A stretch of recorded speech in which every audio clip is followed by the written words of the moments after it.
and hear the noise inside, the sound of angels, or the sound of angels' songs, and all this for a king. We could join and sing, all to Christ our King. How constant, how divine, this song of us will rise. Oh, how constant, how divine, this love of us will rise, will rise. Oh, praise Him, oh, praise Him. He is holy, He is holy, yeah.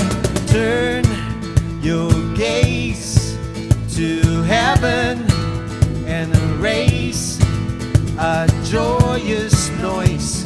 Yes, the sound of salvation come, the sound of rescued ones, and all this for a king. Angels join to sing, all for Christ our King. Oh, praise Him, oh, praise Him. He is holy, He is holy, yeah. Oh, praise Him, oh, praise Him.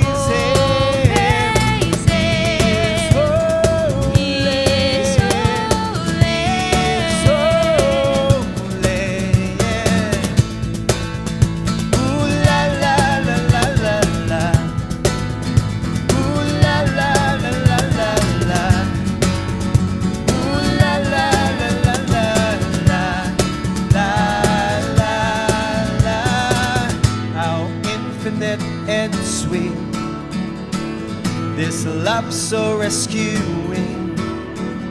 Oh, how infinitely sweet, this great love that has redeemed. As one we sing, hallelujah, hallelujah. He is holy, He is holy, yeah. Oh, praise Him, praise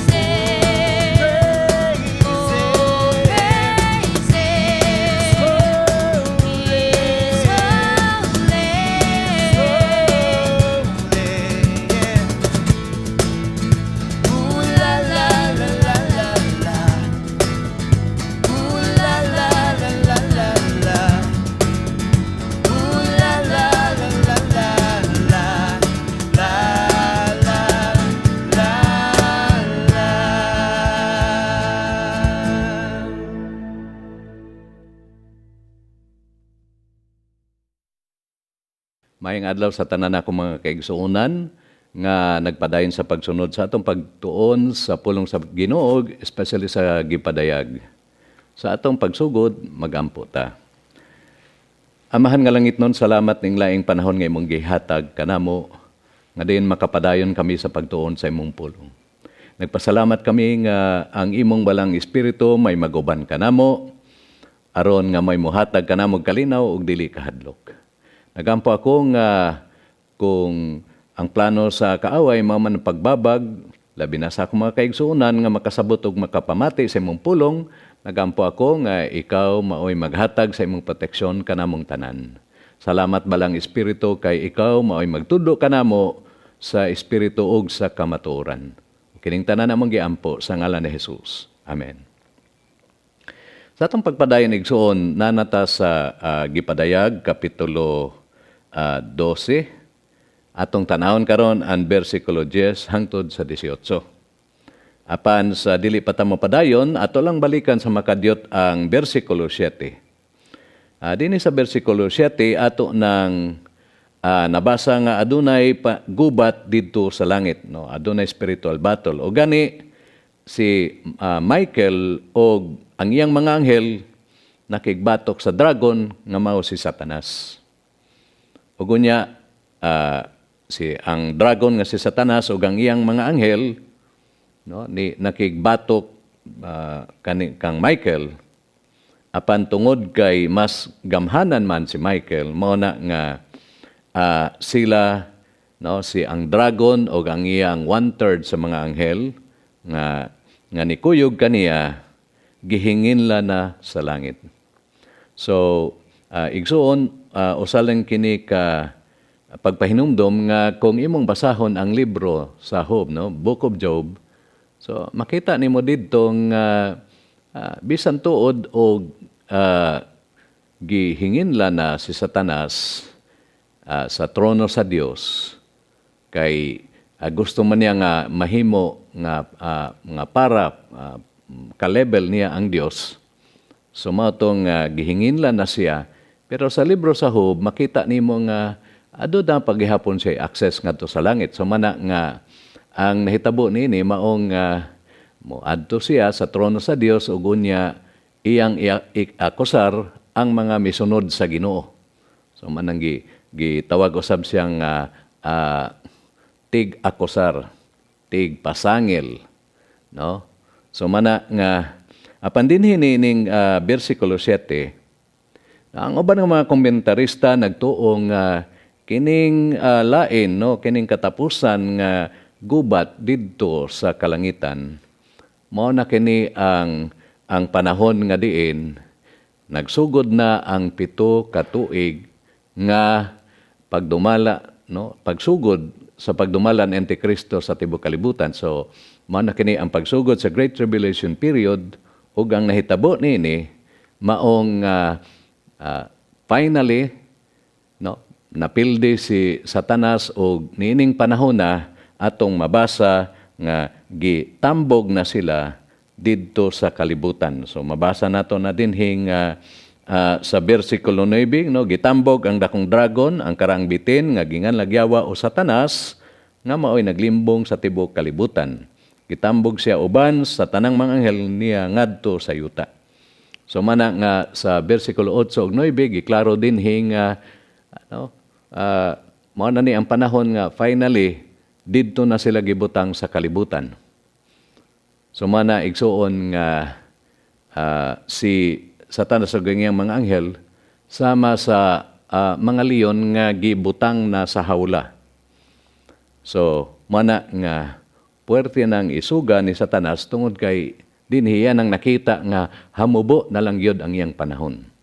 So mana igsuon nga kung unsa ka ngilngig, usa ka grabe nga kung ang usa ka tawo magpabilin sa kalibutan niining panahon na og dili madala sa pagsakgaw tungod kay mahiagom na siya sa tumang kapungot ni Satanas. So atong padayonon dinhi sa bersikulo 10 hangtod sa 18. Akong basahon, no, kapitulo 12 sa Gipadayag, bersikulo 10. Unya nadungog ko ang kusog nga tingog gikan sa langit nga nagingon, ania na gayod ang kaluwasan gikan sa Dios. Gipadayag na gayod sa Dios ang iyang gahom ingon nga hari o gipakita na sa Mesiyas ang iyang awtoridad kay ang tigsumbong nga nagbarog sa tubangan sa Dios ug nagsumbong sa atong kaigsuonan adlaw o gabi gihinginla na gikan sa langit.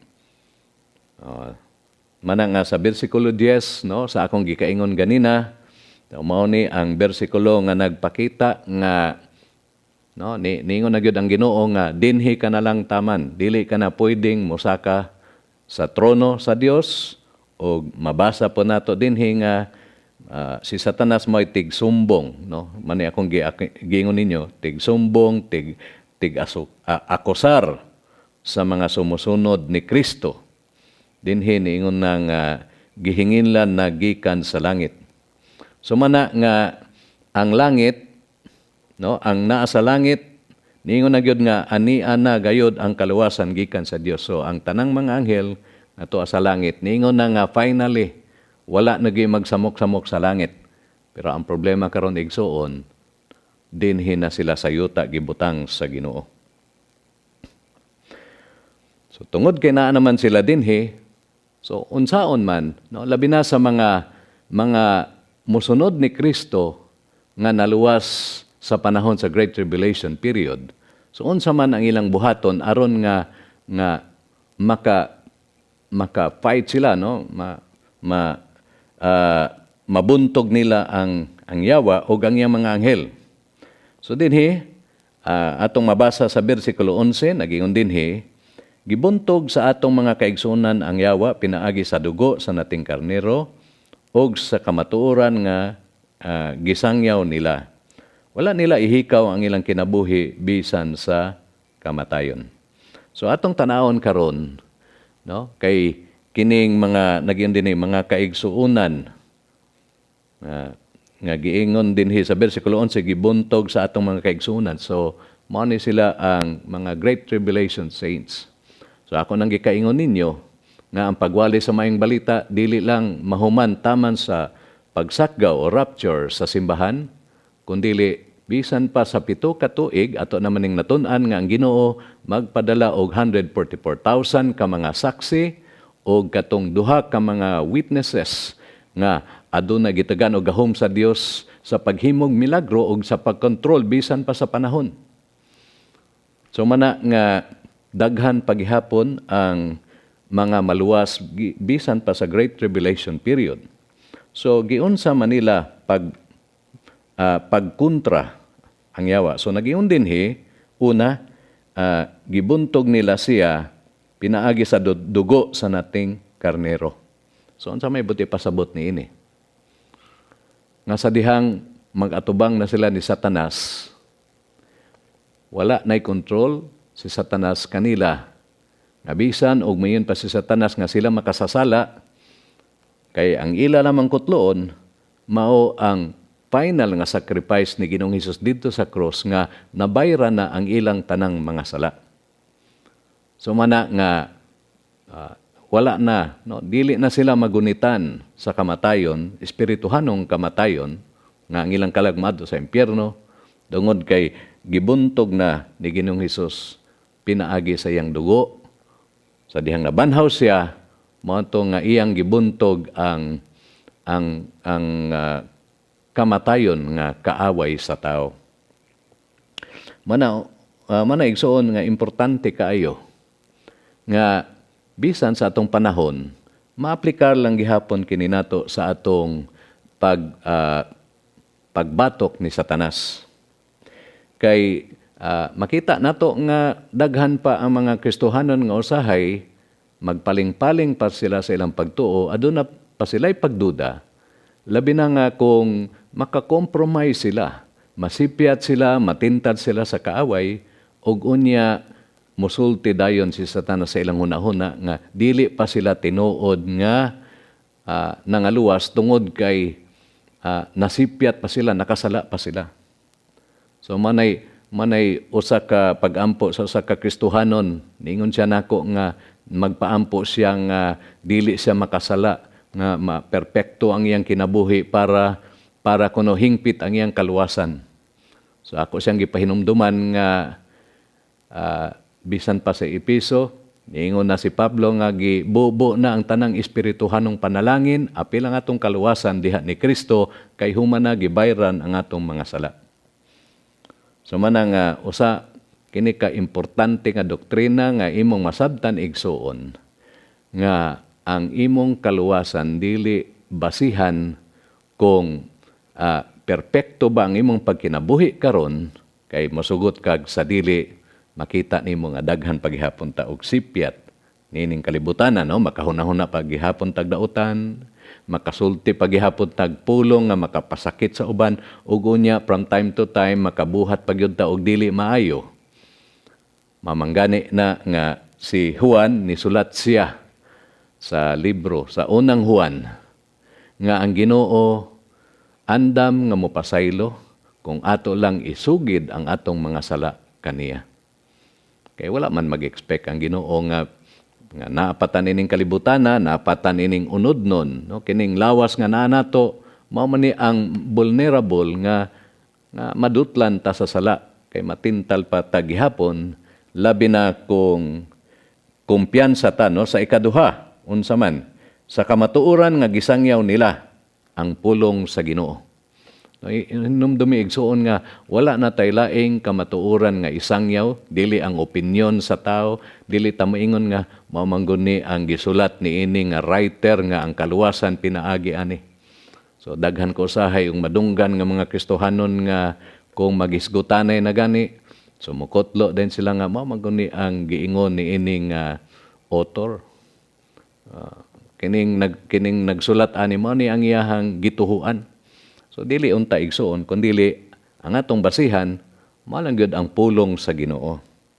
So mana nga importante kaayo nga bisan sa panahon sa Great Tribulation period makita nato dinhi nga sila nakabarog nga bisan sa ilang pag-atubang sa kamatayon. No, kay ang ikatulo dinhi mabasa nato nga bisan pa sa ilang kinabuhi wala sila mahadlok sa pisikal nga kamatayon. So, nabuntog nila ang kahadlok sa kamatayon. So, mao ni ang hinagiban nga gamiton usab ni Satanas, no? Ang hadlokon ka nga naman kay sa sunod unya nga chapter 13, ang buhaton ni Satanas ni Antikristo mao nga pamarkahan niya ang tanang mga tao nga iyang sumusunod. So katong dili magpamarka, no? Dili makapalit, no? Dili makabaliga. So sa ato pa paralyzed na o gunya, ang sunod niya na, presohon ba o patyo na. So mana nga, bisan pa nga kini nga pamaagi sa pagbuntog kang Satanas, sa panahon sa Great Tribulation period, gibutang din sa verse 11, apan kung atong tanawon igsuon, maaplikar gihapon nato kini sa atong espirituhanong kinabuhi. Pahinumduman ko kamo, nga sa dihang midawat na ta ni Ginoong Hesus nga atong manuluwas o Ginoo, mideklara na kita og gubat, batok ni Satanas. So mao na nga hangtod karon kung mokumpiyansa ta, dili kalikayan nga kung ang atong pagtuo magpaling-paling na nga ang dugo lang yun ni Ginoong Hesus maoy nagbayad sa atong mga sala. Kaya nguban ila pag yung punan nga kinahanglan nga magbuhat kuno kag maayo para siguro ang imong kaluwasan, or magpamimbro ka ba sa ilahang simbahan, or magpabautismo ka ba sa tubig. So daghan kayo sila requirement apan giklaro gyud sa Biblia nga ang dugo lang gyud ni Ginoong Hesus mao ang nakapapas sa atong mga sala ug wala nay lain. Okay? So og ang usa mao ang hinagiban. Kay niingon si Pablo nga usa sa hinagiban nga gihatag sa Ginoo nga ang pulong sa Ginoo sama sa espada nga duhay silab.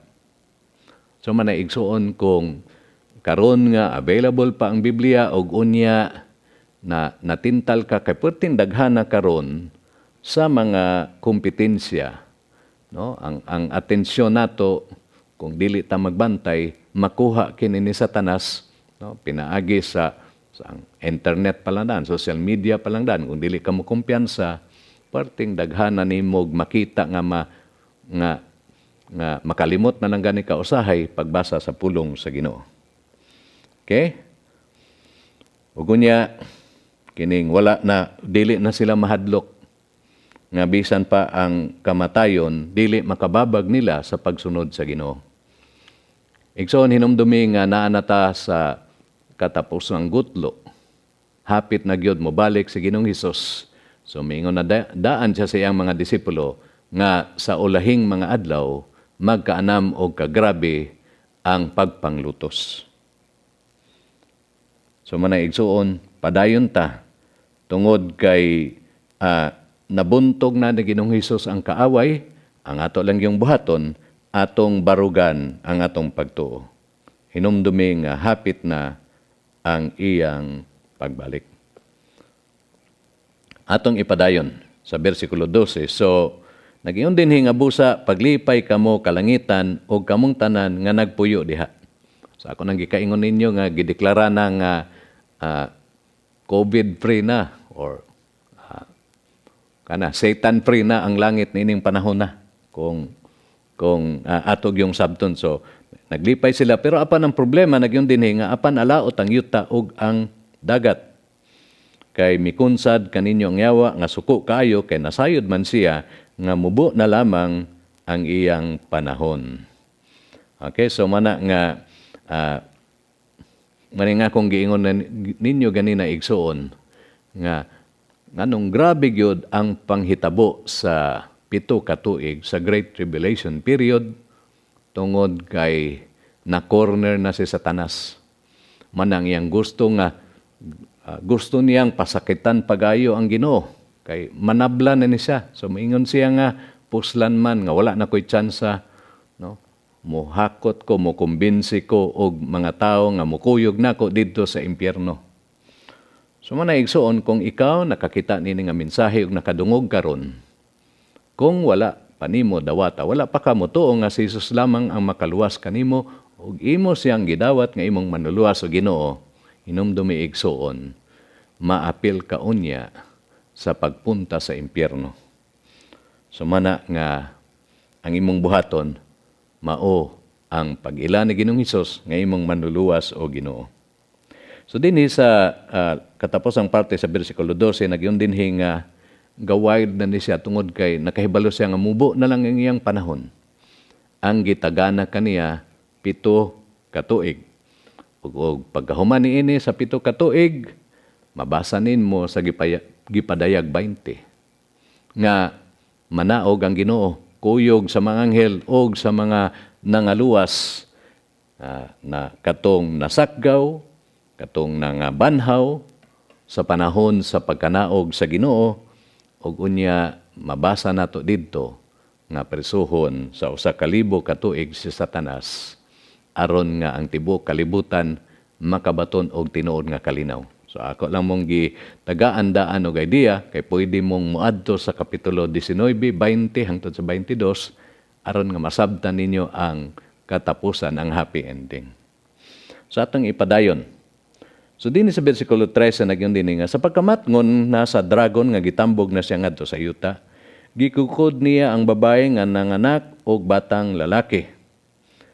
So sa bersikulo 13 makita nato ang rason nga nganong sa Great Tribulation period sa 7 ka adlaw nga 7 ka tuig nga tumang kalisod nga nganong si Satanas grabe gyud ang iyang kalagot sa babae nga mao ang nasod sa Israel. Nganong grabe ang iyang kasuko tungod kay nakahibalo siya nga ang mga Israelita, ingon pabitan ni Isaiah nga sila maoy apple sa iyang mata, kana bitong sa tunga bitaw sa tong mata nga itom, kanay muraog kuan kaning period, manay tunga sa atong mata. So di ba kung tusloko ng imong mata mo piyong dayon ka, maapektuhan ka. So mana nga nakasabot si Satanas nga kung iyang matuslok ning nasod sa Israel, kung iyaning mapatay silang tanan, kahibalo siya nga masakitan ang Ginoo. Pero unsa man ang nahitabo? Sa bersikulo 14, apan ang babae gihatagag pako sa dakong agila, aron makalupad siya ngadto sa dapit sa kamingawan, di natin manon siya sulod sa 3 ka tuig ug tunga nga makalikay siya sa kapinta sa dragon. So mana nga tagaan ta mog hulagway igsuon nga kumuadto mo sa kapitulo 6 sa gipadayag, makita dito nga adunay usa ka nagsakay sa kabayo nga nagsininag puti, no? Nagputi pod ang iyang kabayo. So ato natong nailhan nga mao to si Antikristo nga para madumala niya ang tibok kalibutan, no? Iyang limbungan ang tibok kalibutan, iyang hadlukon. Kay para may nang kalibutan nga siya di ang atong manluluwas. So manangabisan ang nasod sa Israel iyang malinglang ngano man kaysa tulo, no, mo sa 7 ka tuig, no, aduna sila kasabutan sa kalinaw. So nga siya maoy mutabang kanila aron nga ang ilang mga kaaway dili na moatake ug labi na nga ang ilang gihulatan sa Israel mao nga matukod pagbalik ang templo.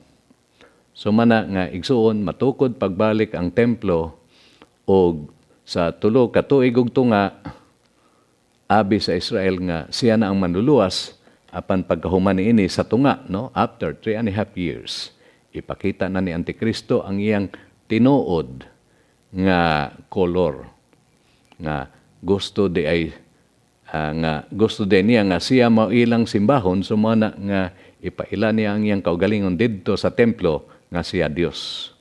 Og diha dayon igsoon ma-realize din sa Israel nga dili siya ang among manluluwas sumana nga nagingon dinhi nga sa tulo ka tuig ug tunga tagaan og panalipod sa Ginoo ang Israel.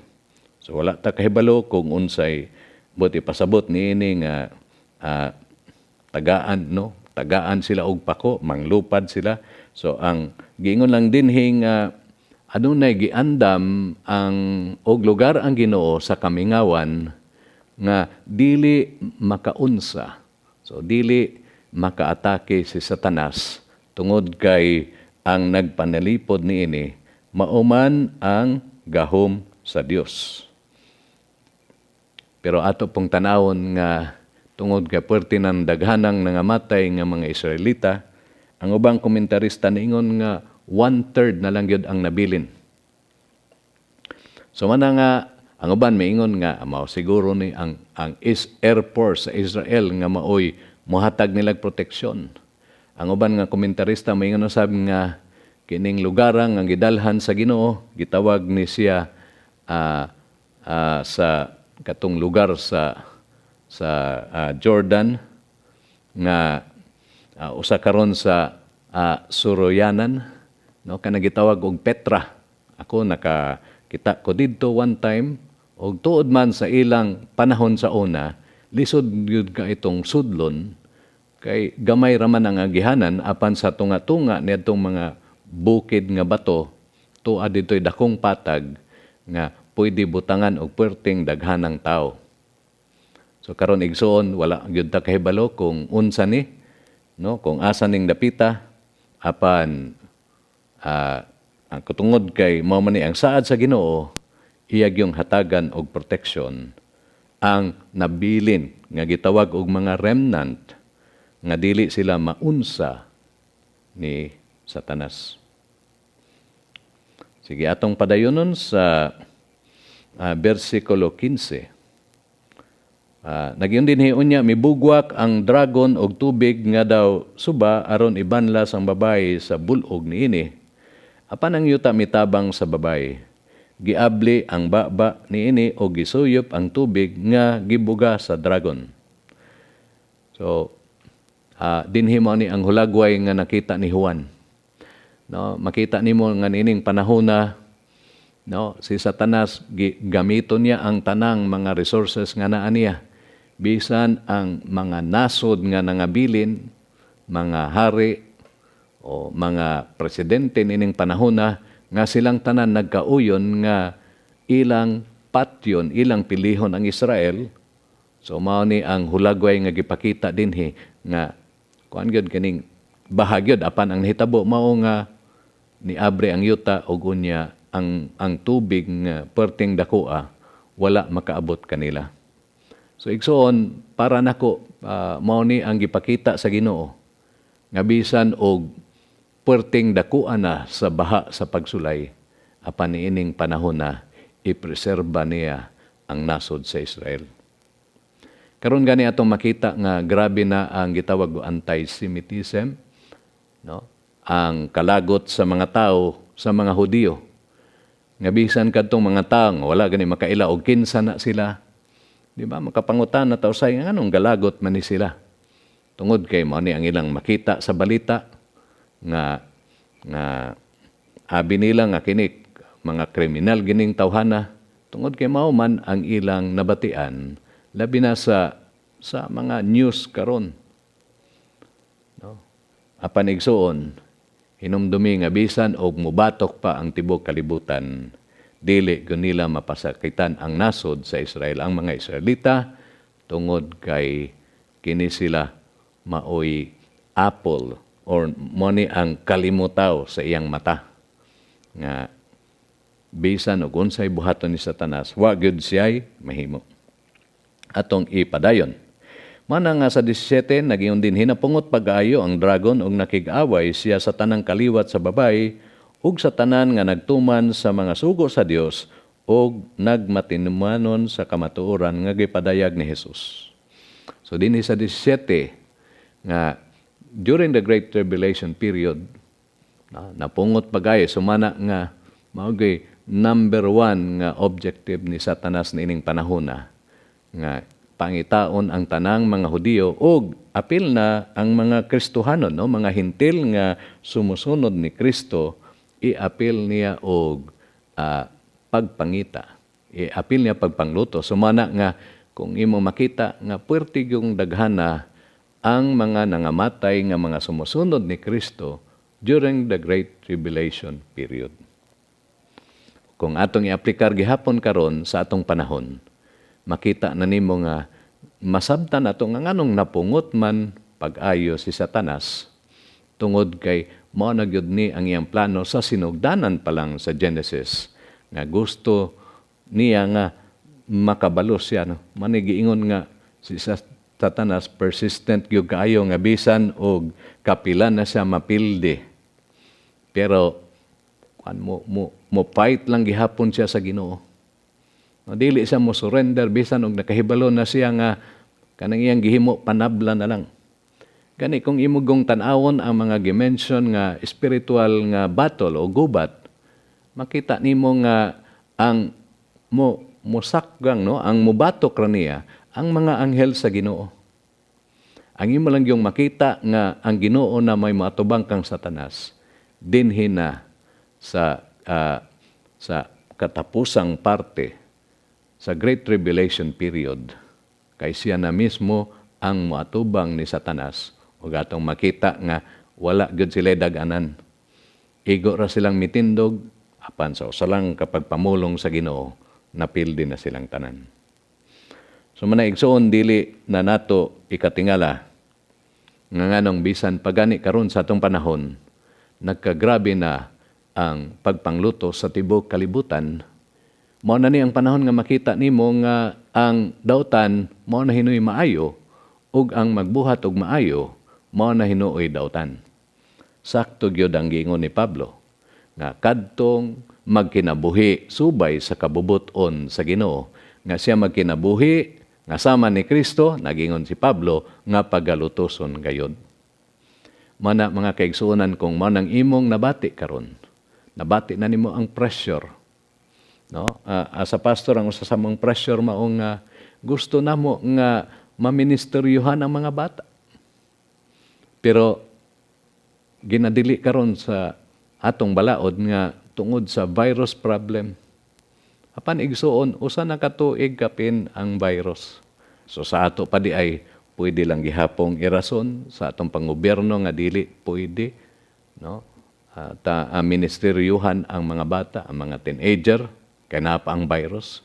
So makita nimo igsuon nga bisan sa atong sitwasyon karon, nagkaanam na og kahuot, nagkaanam na og kagrabe ang pressure.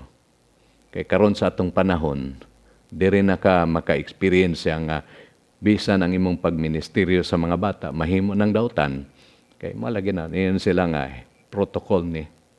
So unsa may atong buhaton niini?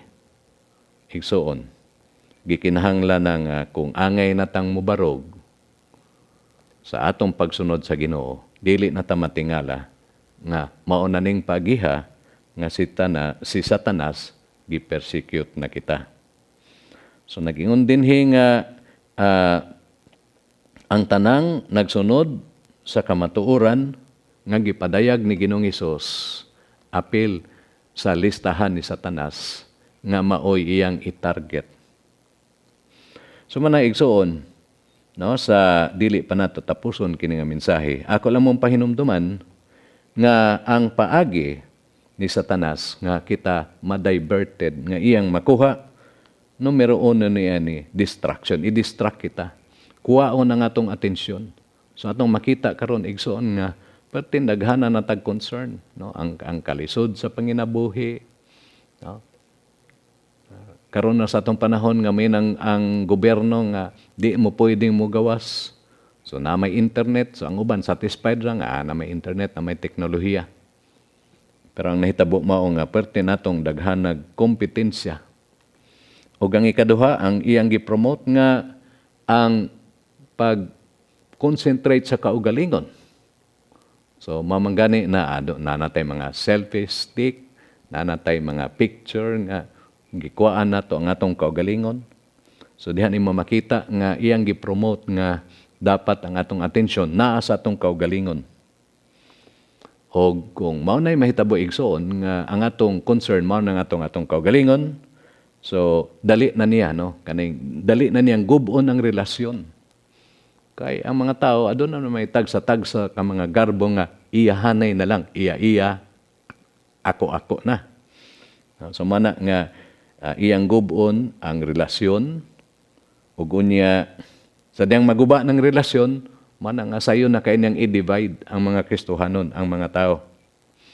Ug ang usa niini, mao ang pag-promote niya sa gitawag og globalization. Maayo ni siya mo divide kay globalized tuod, pero iya man pong tunga-tungaon ning kining tibuok kalibutan. Kay divide and conquer man ang iyang gihimo. Nga i-divide sa nimo ang imong target aron nga dili sila magkahiusa. So, sa katapusan, palihog abri sa Biblia sa John 10:10, sa Juan 10:10, nagiyon dinhi, apan ang kawatan moanhi aron lamang pagpangawat, pagpatay og paglaglag, mianhi ako aron makabaton kamo og kinabuhing madagayaon. Inumdumi sa Juan 10:10, niingon si Ginoong Hesus nga ang kaaway nga si Satanas, mianhi lang aron sa pagpangawat, gusto niyang kawaton ang atong kaluwasan, ang atong kalipay. Pagpatay, gusto niyang patyon ang atong relasyon ngadto sa Ginoo ug ang atong relasyon sa isig katao.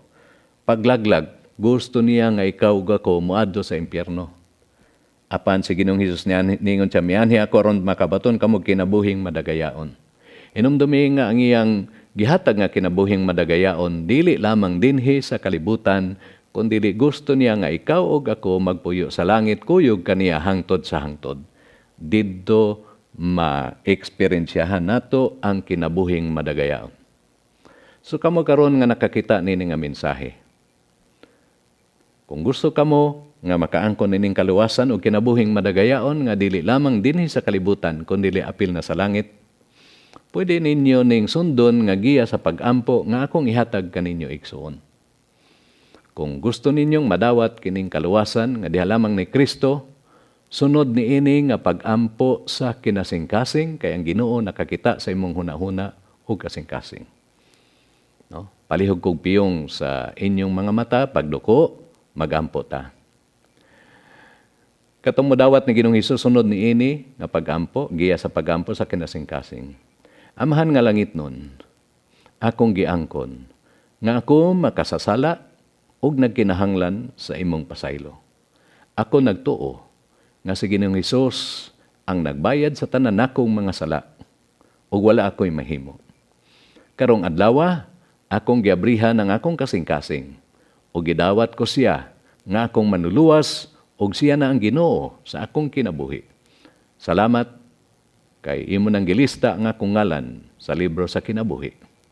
Ako nagtuo nga namatay siya sa akong mga sala, gilubong apan sa ikatulo ka adlaw nabanhaw siya, ug unya misaad siya, ngumubalik siya sa ikaduhang higayon aron pagkuha kanako. Salamat sa imong presensya sa akong kinabuhi, kining tanan akong giampo sa ngalan ni Hesus. Amen. Igsoon, padayon sa pagbasa sa libro ni Juan, sugod sa kapitulo 1. Kay diha nimo makita ang mga bersikulo nga importante kaayo nga makahatag og assurance sa imong kaluwasan. Magampo ta. Ginoong Hesus, salamat kaayo nining panahon nga imong gihatag kanamo, nga among gitun-an karon ang imong gipadayag ngadto kang Juan, kay gusto ka usab nga amo kining masabtan bisan sa among panahon karon. Nagpasalamat kami Ginoo tungod kay usa ka dako nga pribilehiyo nga amo kang nailhan ug among nakita ang mga timailhan nga imong giingon na daan sa Mateo 24 nga hapit na nimo sakgawon ang imong mga kaanakan ug hapit na mahitabo ang 7 ka tuig nga tumang kalisod sa tibuok kalibutan ug unya ang imong pagbalik. Nagampo ako nga kini nga mensahe imong gamiton aron daghan pa sa mga tao sa akong mga kaigsuonan nga makabato ni ining kaluwasan nga nalang gyud kanimo Ginoong Hesus. O kining tanan namong giampo sa ngalan ni Hesus. Amen. Mayong adlaw sa tanan. God bless you all.